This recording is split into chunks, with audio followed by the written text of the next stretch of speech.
Today we're talking about parenting. Don't worry though, we're not going to try and teach you how to parent because we are not qualified. It's more about survival of parenting.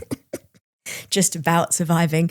Before we get into it, we would just love to tell you about our brand new kids book, AD&Me, that is available to order now. This is a picture book basically about what it feels like growing up with ADHD. It is actually for kids aged 3 to 9. However, we've had a lot of comments from adults saying, can I buy it for my inner child? Yes, you absolutely can. I'm just going to read you very quickly the back of the book because it's going to be way better than anything I could say. I have a secret that lives in my brain. I call him AD, but that's not his name. Doctors told Dad it's called ADHD, but that's way too boring for AD&Me. Sophie's life with ADHD, or as she sees it, with her best friend, AD, is filled with all sorts of highs and lows, from doodles to paint spills, distractions in maths and more. Follow AD and Sophie on a journey from misunderstanding to love and acceptance. Right, let's get into it. Welcome to Late Bloomers, where we are getting our lives together. Eventually. I'll say eventually this time. Oh my gosh, the parenting episode. Yeah, okay. So I think it's best if we just kind of...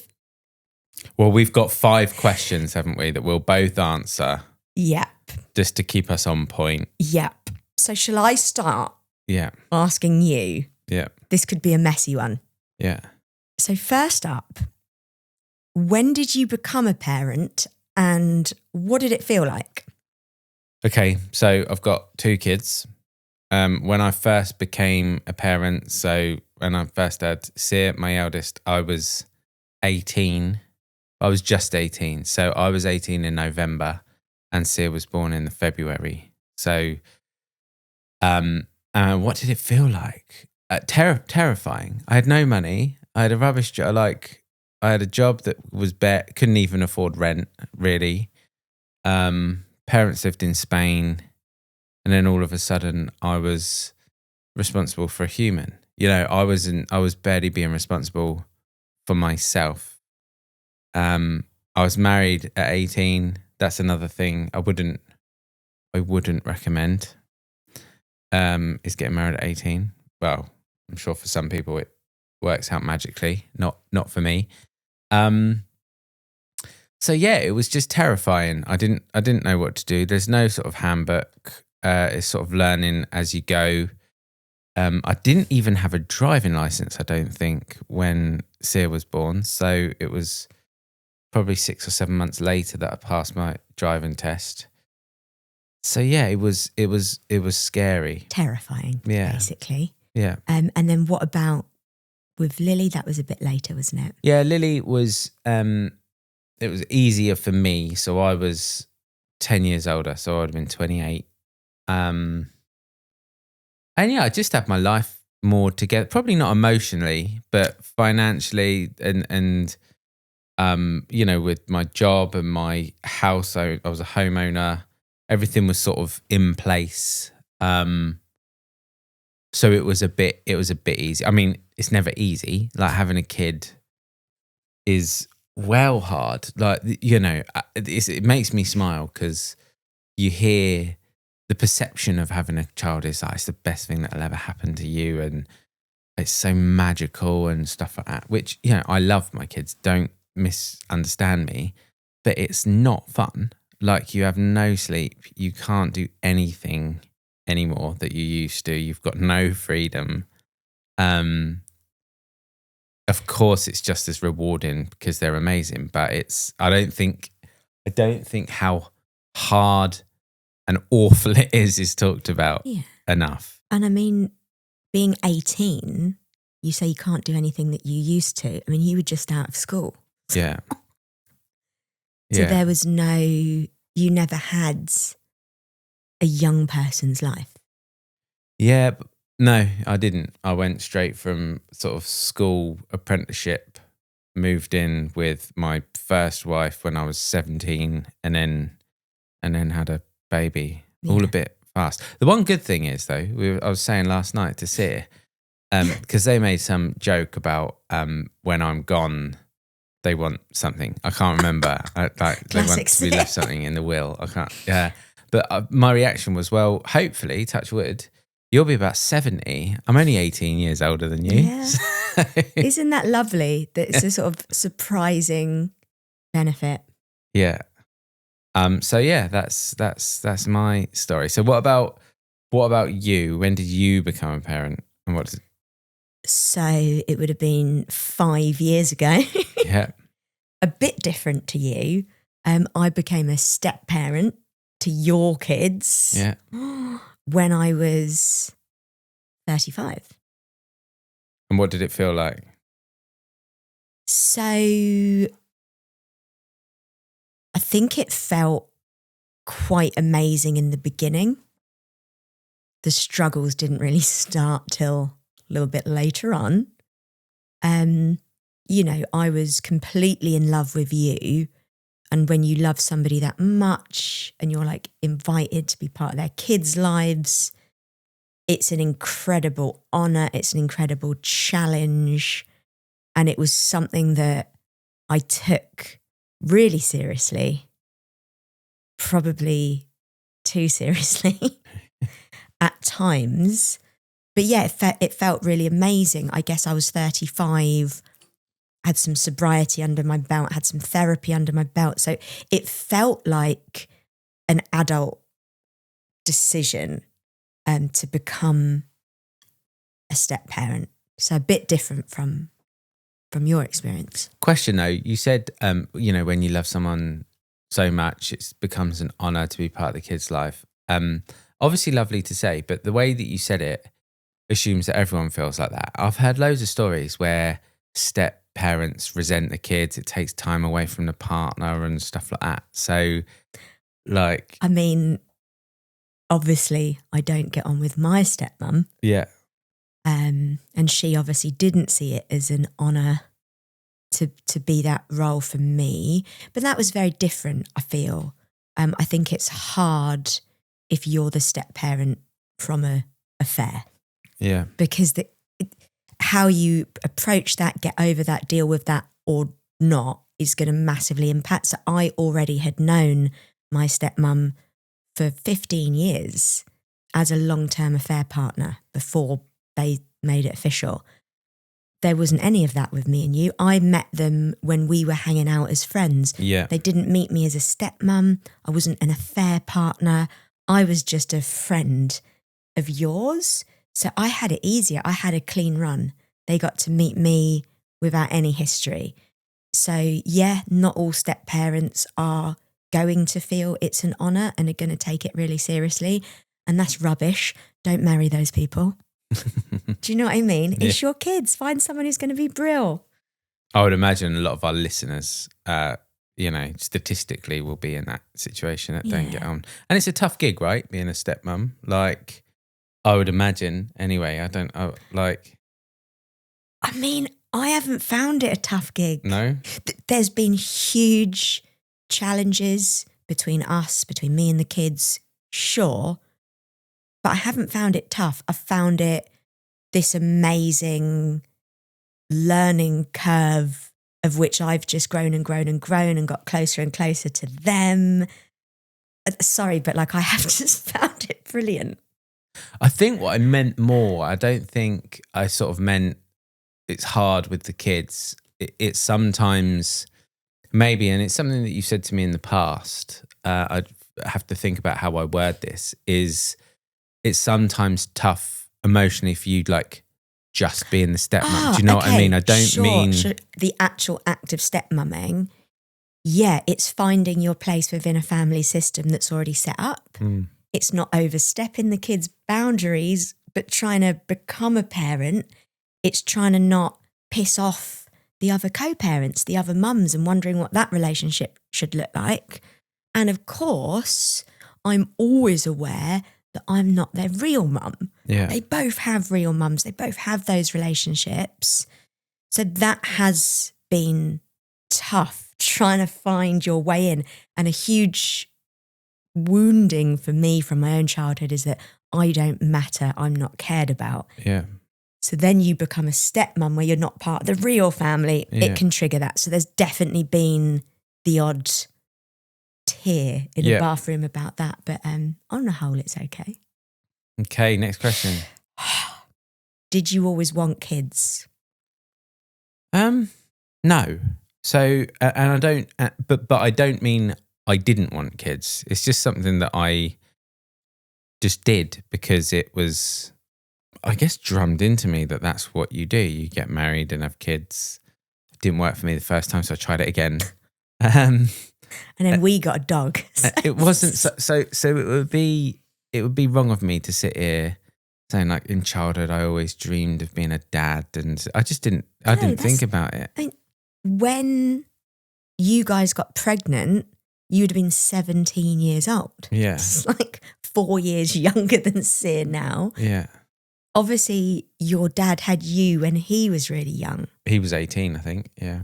So when you say drummed into you, quite literally, that was your formative view of a relationship, an older lady with a younger man having a kid. Yeah. That's the blueprint. So it's no surprise.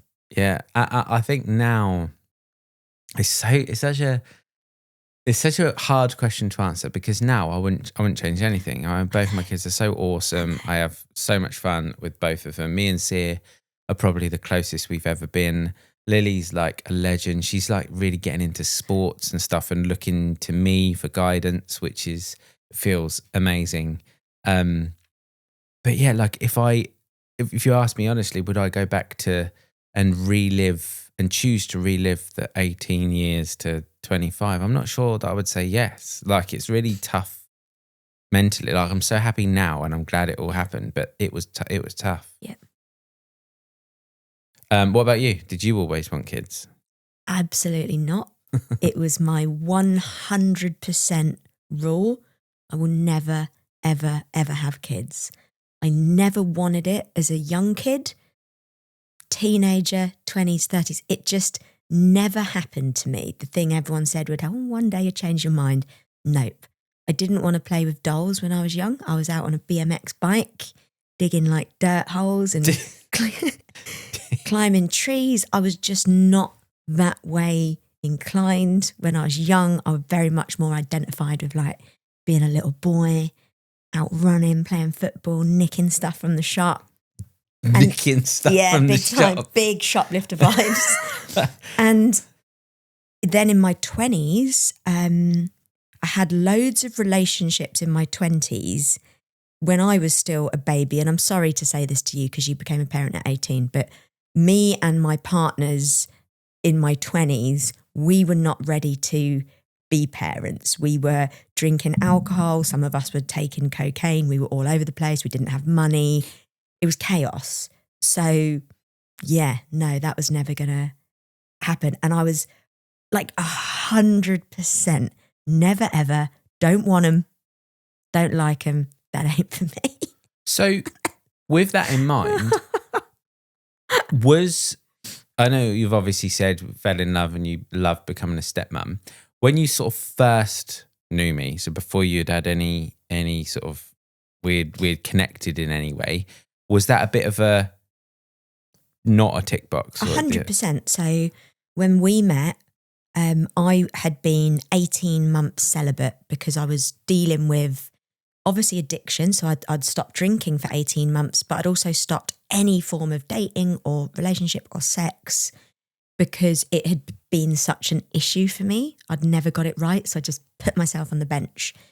Obviously, I knew I was going to go back to dating. I did want a partner, but for me, the parameters on that dating app would be 100% no kids. So I never would have met you had it been through a dating app rather than real life. So obviously when I was told, oh, it's my friend Rich, he's got kids, cool. Like, no issue because that's never gonna. And then you saw me drinking a beer with the tattoos, bypassing the dating app. Boom. And then, but it's funny how it happens. But now I'm obsessed with the kids, and parenting in all its challenges and triumphs is a huge part of my life. So it is funny how we can change. But within that, even though I love it and I love them so much, I still have never got to a point with you when I've gone, I want a kid with you. So even in like a super healthy, loving relationship with step parenting experience, different financially, it still hasn't happened to me, which is a really odd thing. And a lot of people have kind of looked at me and said that will change, but I'm 40 and it never has. Well, look, for the record, I'm fairly pleased that hasn't changed, because if you, oh my God, if you turn around to me and was like, babes, I think I want kids, that would be an interesting conversation. Yeah, because you've been doing it from 18 yeah. to almost 40. So, and it is a slog. Like, you know, I'm barely hanging on with a puppy, to be honest. We did get a puppy. I feel like that was a really nice compromise. I'm happy to be a mum to a puppy. Next. In all your years of parenting, what has been your greatest parenting challenge, or, you know, the one moment or one story? Well, I'm not going to go with one moment. I'm just going to answer broadly what the hardest thing, in my view, about parenting is. And I'm going to be really simple and blunt, is that they don't listen. Like, I didn't listen either. So it's not a them thing. It's just a human thing. And it will be so many decisions. You know, I'll talk about Sear because they've just got longer on the earth than Lily. But so many times I've said or given them advice to not do something because I know it's not going to go well. I know that it's a bad decision to make. Like, I know. And I wish that I could distill with absolute, because I know with absolute certainty, I wish I could just like use a wand and put that feeling in them so they know. But they don't have it. They're like, oh, I'm going to do it myself and make the same mistakes. And I guess that's important, but it's really hard as a parent because it's like if you just listened, life would be well easy. Yeah. I think we've had to learn that we don't get to tell them what we think they should do. We have to watch as they make the wrong decision and then be there to help them pick up the pieces. And that's how they learn on the way. It's like letting them mess up. Yeah, and I think actually the reason I went to Sear is because I think it really happens from sort of 11 onwards, maybe a bit older, maybe 12, 13. Because when you're sort of 0 to 10, it feels like you do listen to your parents and you do think everything they say is correct. But there's no sort of gradual decline from I think everything you're saying is correct and then a gradual decrease. It's like I think everything you're saying is correct and then switches to I think everything you're saying is wrong. And cringe, shut up. I know best and nobody understands me but me. Yeah. I'm so complex and special. Like it's I just wish I could do that, but I just can't. I have to accept it. Okay, what about you? What's your greatest parenting challenge? Mine has been my relationship with you. Yeah, I agree. We talk loads, you know, online and here about how we don't argue. We don't argue, do we? Not really. The one area where we have had, and it's never, ever, ever been shouting rows. It's not arguments as you imagine, but like really strong disagreements, long walks where we've both been not backing down, totally on the other side, has been with parenting.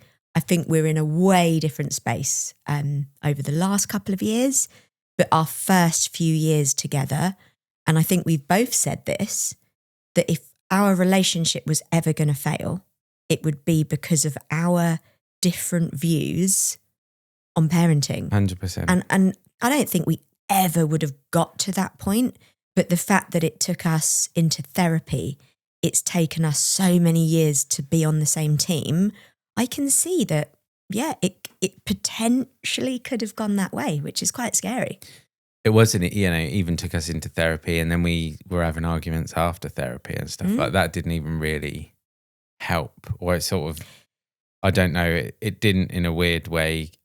I don't think it did for us at that time. I think we've had to walk that journey, and we've both had to grow massively in order to both come in from the sides. And just to, you know, I can't distill 5 years of our parenting discussions into a minute, but if I were to try and describe it, you were very far this way in terms of rules, tough love, not really leading by emotional connection. That wasn't necessarily there. It was do it this way and because I say so.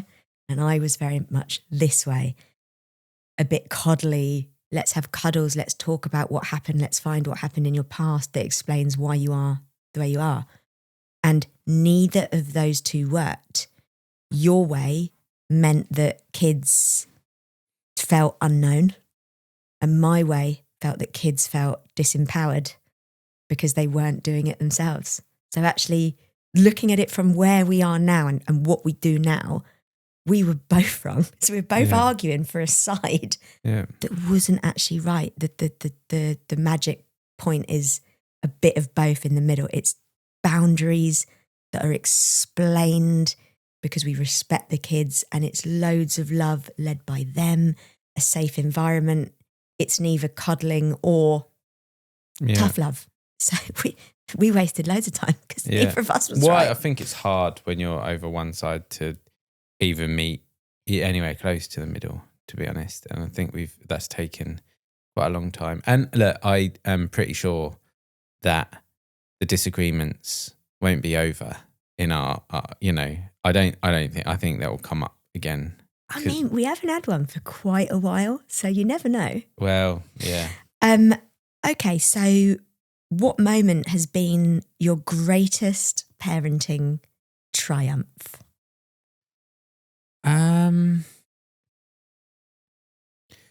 I think it is probably, or it'll be Sia again so far. And that's just because if I look at where Sia was a few years ago, they weren't looking after themselves. They were eating terribly, low energy, on lots of medication, quit their job against advice, and then was really struggling to get out of bed and do anything and do any work. You know, and it's not one moment. Again, it's loads of little boundaries, support, coaching, love, all of that stuff over. I mean, it took years, but to look at them where they are now, that is, I don't think they'd mind me saying, I don't think they would have got there by themselves. Like, that needed quite significant parenting. That's what parenting is. Yeah. It's if you can get your kid on the right track and just get them healthy and happy. And obviously within that triumph, what did you do to turn Sia's life around? Because that's what's happened. We've gone from identifying with clinical depression, loads of medication, saying that they can't work, starting to show maybe alcohol things popping up, to, I mean, they're a bit of a joy to live with now. I mean, they're working hard. They've got a wonderful partner. We're so close. Like, what did you do that's turned their life around? Well, it's loads of little things. So it started when they moved in with us, I think, or maybe just before that. I'd done loads of therapy, became a little bit more emotionally available, and was able to talk about emotions and stuff. They still don't like doing it. Occasionally they will, but they then wanted to move in with us. So they've lived here for 4 years or something like that. And it sort of started then slowly, and it was really tough. But with loads of conversations, loads of explanation, loads of not just telling them what to do, but having firm boundaries and explaining why important when they crossed and pushed those boundaries, which they did a lot at the start. Super important to that there's consequences for that, which were sort of pre-agreed, but also, you know, acknowledging when they have done stuff really well and saying that proud of them and stuff like that. So I think it's just loads of little different behaviours that build it. You know, from the outside in, I've been a huge part of it in my own way, but watching your relationship with Sear, the biggest change that I saw was you went from sort of barking orders at them, like, don't do that, do this, get out of bed, get a job, to speaking to them like you was on the same team. Okay, so here's why you need to save money. Let me explain it. How can we help you? Here's why this is your wake up time in this house. You treated them with like so much respect, and like they were really smart and capable of making great decisions. Yeah. Even when they weren't making great decisions, you totally changed like the person you were speaking to. And it's taken years, but now we're watching Sear make good decisions off their own back. And that's... Woo. I think it's important just for listeners, it wasn't just me barking orders at Sear, it was a lack of parenting. So me and Sear were best friends probably, like before this. They would come over, we would play COD and drink beer. So it was more of a mate relationship. So we were like super, so it wasn't that we were disconnected and I was just ordering them about what to do. It was like we were mates. There wasn't a huge amount of parenting and explanation and stuff. It was just, we're mates, but do this because it's the right thing to do. And I'm not giving you an explanation as to why. So it's mutual respect. They probably have grown in their respect for you as well. Yeah. So what about you? Your greatest parenting triumph? It's going to be the same. It's going to be Sear. Yeah. From the moment I met Sear, when they were 16, I just felt an incredible affinity towards them. There was a lot of similarities between me as a teen and Sear as a teen. But to sum it up, I could feel that they were really lonely and really lost and acting out and therefore pushing everybody away. So you end up even more lonely and even more lost. And I think I said to you really early on that I wanted Sear to live with us, that I thought if we did read all the books, the podcast, do therapy, that we together could build an environment that kicks this kid in the arse the right way. And I felt so convicted about that. Like I knew it was going to happen. And that was a challenge. Your relationship with Sear was really different then. I don't think necessarily you wanted them to move in full time because there'd been so many challenges. Yep. Which I wasn't part of. So I think that was quite a difficult dynamic to walk through. They did move in with us. We had fights both with ourselves, with Sear. We've had horrendous moments of having strict rules that they ignore. You can't drink in the house and they're drinking at the park. You need to get a job, they leave their job. You need to do therapy, they do one session and then quit. Like, it was really tough. And there was times when I didn't know what to do. However, looking back 5 years and looking at that kid now, I see this happy, connected kid. They're still Sear. They've all still got all their Searisms, but like, they don't say they're clinically depressed. They don't say they can't work. They don't say nobody understands them. They don't say they're masking all the time. They just live their life. We have a laugh. We have cuddles. We all say we love each other. And they are making incredible choices. They're even they're going to move out in August. Yeah. so that it's being part of changing the trajectory of that kid's life. And that's what parenting is. Putting your kid on the right trajectory so that they go on to succeed and make choices without you. Yeah. So yeah, it's been that. Lovely. Okay. And now it is the last question. And it's just one to sort of reflect on and for listeners to think about as well. How did your childhood shape how you parent? One good thing and one bad thing. I think that my childhood has really shaped how I parent and still does. And part of it, I think, if you think back to me, moved out at 17, had a kid at 18, had this kid that we're talking about at 18, had to provide financially, had to go work, had to work hard. I just had to. There was no choice in it. It was I needed it to buy nappies and formula and food for everybody.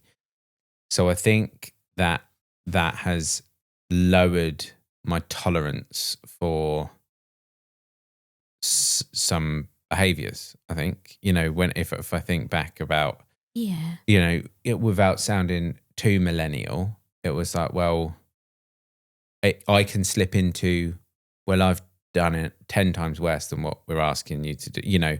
So one of the challenges was getting up by 11 o'clock in the morning. And like that for me still is like, what the hell am I doing? Like, if I think back to what I've had to do, what society's had to do, why is this so hard? Like, and it reduces tolerance down to pretty much nothing. Well, the part of you that was on a bike going to buy baby formula, working as a cashier to provide for Sear, that part of you that had to walk through that alone is probably quite resentful when you see someone in bed till 3 p.m.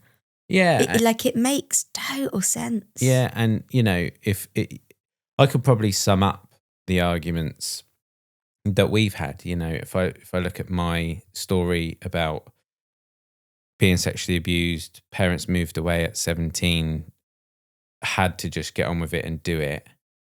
And then, so I'm over dramatizing this for effect, but then you're saying we need to sit down and love this kid into getting up at 11 o'clock in the morning. I'm like, no, fuck that. Like, what are you talking about? I know. I know. And I sometimes do slip into, well, if I can do it, they can. We're not sometimes the expectations I struggle with, because the expectations felt at the time so much lower than what I had to go through. Yeah. Because they objectively were. And I sort of fell into, well, we're not asking much, so just do it. Yeah. And I think that will always be there, because that's not going anywhere. So. Yeah, that's part of your story. But the most amazing thing is, how easy would it be to just hate your kid, think they're a failure, kick them out, say you're on your own? You have walked towards love, connection and parenting at every step, even when it was hard. So credit to you. That was bad. Good. Yeah. I don't know. I think I probably do role model resilience. I think because of everything that I've gone through, every time they panic, I don't. I think I'm pretty calm in any sort of situation, whatever it is. I'm quite. So they've always got a safe space to go to. Like, they always ring you. Yeah, it's like, I need to speak to Dad. They know that you'll be able to talk them through it and assist.